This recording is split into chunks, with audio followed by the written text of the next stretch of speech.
Hello everybody, today I'm doing a review on Tokyo Marui Super version Famas. Inside the box you've got the gun.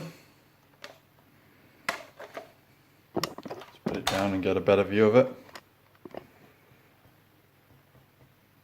So, got the gun and the magazine.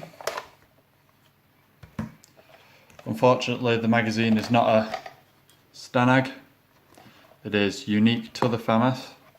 It hasn't got the raised back bit.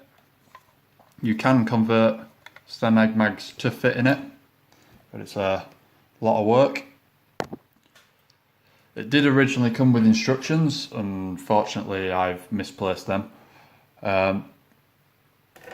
Hey ho, it says all the usual stuff about do's, don'ts, where the hop-up is, where the battery goes, and the such.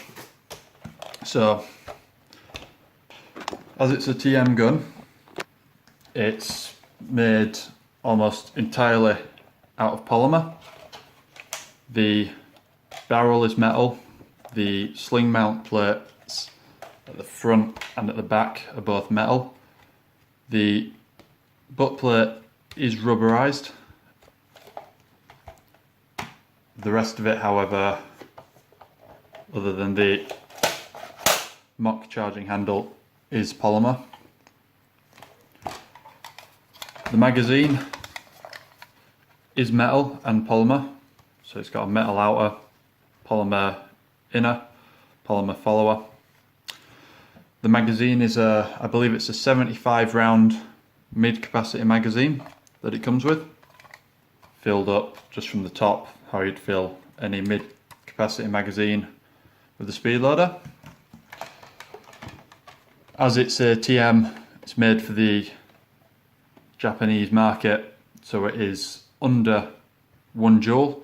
It chronos in at about 330 feet per second, which isn't bad. It's got an adjustable hop-up. To get to that, what you do is you get this back plate that covers the ejection port, one of the ejection ports. Just pull up on it and pull it off, and the hop-up is here. Just twist it whichever way you need it to go. The cheek rest can be made to fit on either side, so left-handed use,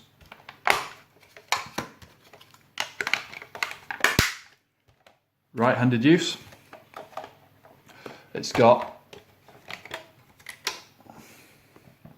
a selection of iron sights, which all, so I'm going to do flip up and down. So you've got, lighting's not great for this, but small hole and large hole. So this one's the smaller hole, this one's the larger hole, and then you've got an even larger pinhole sight, which you can see through, and you can see the tower at the other end, just about. The tower will rock ever so slightly side to side to check for side movement. The gun has a trigger guard, which is also how you take the front bit off to install the battery.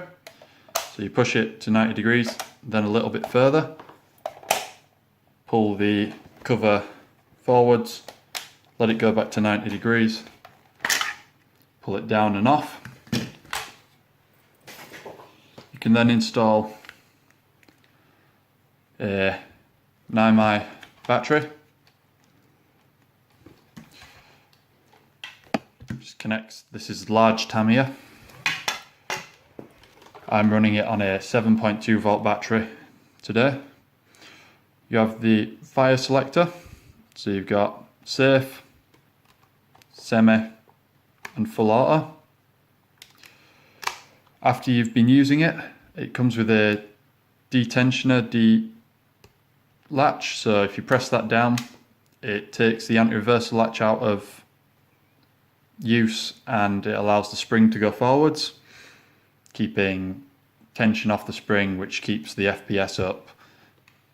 So most people will be happy to know about that. So that's safe and full, and then decocker. So go back to normal. The gun sounds really nice, it shoots really nice, and you get quite a bit of range out of it. 60-70 meters. I've managed to tune this to put the cover back on. You match it up so that it sits, long arms, either side of the receiver.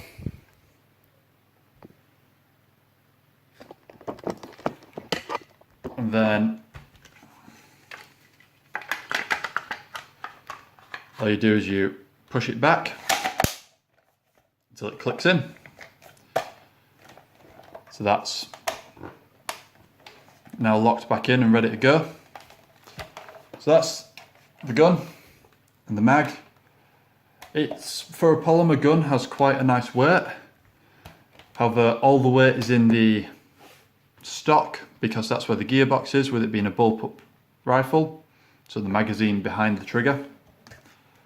So as soon as you shoulder the rifle, all that weight just seems to disappear, which isn't a bad thing when you're running around with it all day. You can use it one-handed, and that hand will take quite a long time, that arm will take quite a long time in order to grow tired. You get an unjamming rod in the box as well. I've managed to lose that too, but I do know that it came with one. Overall, it's a nice gun, it's an unusual gun. It's sort of a, you either love it or hate it when you see it. However, even if you hate it, if you give it enough time, it will begin to grow on you, as it did with me and a couple of my friends when they first saw it. You don't see many of them about, so if you're looking for something different, French Foreign Legion look, something like that, it's well worth getting one. Obviously with the French Foreign Legion, it is the correct rifle to use. The magazine releases this lever here, so you pull it forward, well, pull it back and pull down on the mag, and the mag will come out.